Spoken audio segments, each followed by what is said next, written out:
Salut chers apprentis et bienvenue dans cette nouvelle vidéo dans laquelle je vais vous parler de 3 actions que vous pouvez entreprendre dès maintenant pour bien débuter votre année. Donc une nouvelle année vient de s'écouler. Alors il est essentiel de voir comment prendre un nouveau départ prometteur pour cette nouvelle année. La première action que vous pouvez mener, c'est déjà de réfléchir. Il ne fait aucun doute que des victoires ont été remportées, des erreurs ont été commises, des relations sont apparues et sont allées, mais surtout des leçons ont été tirées. Donc vous devez prendre le temps de réfléchir consciemment, d'accord, aux incidents majeurs de l'année précédente. Vous devez vous poser des questions comme par exemple, qu'est-ce que j'ai fait pour contribuer le plus à mes succès? Qu'est-ce que j'ai fait pour contribuer le plus à mes échecs? Et qui étaient les gens dignes de mon temps et de mes efforts? Avec qui ai-je passé du temps et je n'ai reçu aucune valeur? Et qu'est-ce que je retiendrai le plus et avec affection à propos de l'année précédente? D'accord.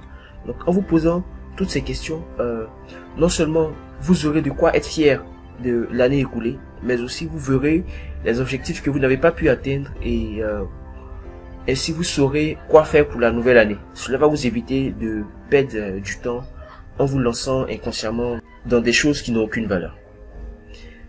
La deuxième action que vous pouvez entreprendre, c'est vous repentir. Je ne vous dis pas d'aller à l'église ou dans votre lieu de culte pour confesser vos péchés. Non, personne n'est parfait, comme vous le savez. Donc, la plupart font de leur mieux pour être utile, agréable ou contribuer de manière positive à la vie de chacun. Mais nous sommes tous des êtres humains et avec l'humanité, on a des défauts. On a des défauts et avec les défauts, on a l'égoïsme, la cupidité, le mécontentement. Donc, la nouvelle année, c'est l'occasion de reconnaître nos faiblesses et de reconnaître notre propre responsabilité dans certaines parties de notre expérience qui nous laissent insatisfaits. Dans ce cas-là aussi, posez-vous les questions suivantes. Quels sont les domaines où je dois m'améliorer? Qui ai-je blessé et comment je peux rectifier la situation?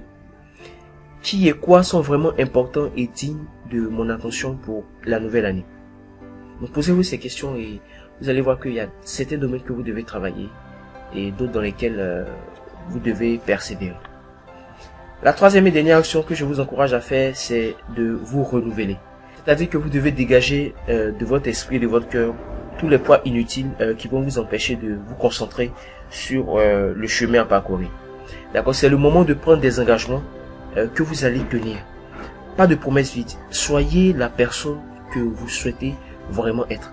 Et laissez cette nouvelle année être l'année où vous commencez votre voyage. Pour ma part, le voyage dans lequel je me suis lancé m'apporte beaucoup de joie et de satisfaction. Il inspire également de nombreuses personnes autour de moi qui continuent elles aussi de m'encourager. Il ne suffit pas seulement de regarder cette vidéo et de se dire ok David t'as bien parlé et puis après vous allez fermer la fenêtre et puis basta, vous allez oublier. Non, prenez dès maintenant une feuille de papier et notez ces questions que je viens de vous poser et essayez de vous accorder ne serait-ce que 10 minutes pour répondre à ces questions. Et commencez à agir dès maintenant. N'attendez pas. D'accord? Donc c'est ce que je voulais partager avec vous dans cette vidéo.